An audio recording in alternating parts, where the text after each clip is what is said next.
What's up YouTube, this is GalacticGod, and I'm coming at you today with a video to talk about a brand new card that was just announced over in the OCG. It's going to be coming out in the new Dark Illusion set, but already is making waves and controversy over here in the TCG. Of course, I'm talking about Pot of Cupidity. So for those of you guys who do not know yet, this is a new draw card in the game of Yu-Gi-Oh! It has an effect that states banish 10 cards from the top of your deck face down. Draw 2 cards. You can only activate 1 Pot of Cupidity per turn. Now, hand advantage in Yu-Gi-Oh! Has always been a good thing. Ever since the game's first inception with the Legend of Blue Eyes White Dragon set, where Pot of Greed was initially released, players have known that having more cards than your opponent leads to more advantage. So ever since then, whenever new draw cards are introduced to us, whether they be Graceful Charity, Upstart Goblin, Pot of Avarice, Pot of Duality, or whatever it may be, oftentimes duelists have found ways to take advantage and abuse them. Now, Pot of Cupidity is the latest in a long line of new balanced draw cards that Konami has been releasing to us, which it has an effect that's kind of similar to Different Dimension Capsule, to where when you banish the cards, you don't get to know what it is. You just banish it face down. Now, I've seen a lot of other YouTubers kind of tackle this card in videos of their own, whether it be AznEye or MegaCapitalG or XUnderGround, and they all have kind of different varying opinions on whether this card will actually be useful in the upcoming formats. And so what I'd like to do is kind of give my thoughts on the card, talk about a couple of different ways that it can be definitely useful in different kinds of decks. Starting off with the fact that you can use this card alongside the effect of Destiny Hero Diamond Dude to avoid its banishing cost.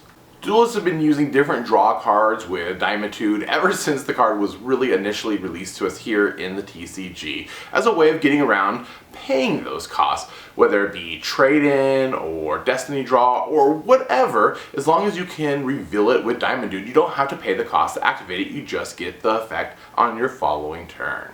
Of course, it can also be used in conjunction with the card Necroface. So if you were to play Pot of Cupidity and banish your 10 cards, you can then normal summon your Necroface and stick those 10 banished cards back into your deck. Not only will this allow you to recuperate any lost cards that you didn't want to lose, but it's also going to raise Necroface's attack, giving you a nice little boost.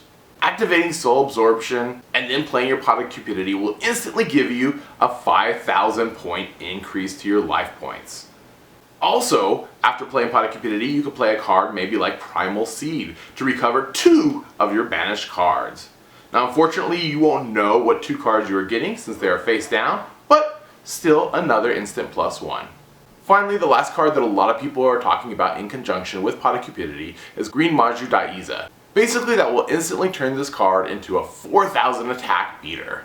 So overall, I really like the Pot of Cupidity card. I think it's a pretty cool, interesting kind of draw card that they've introduced to us.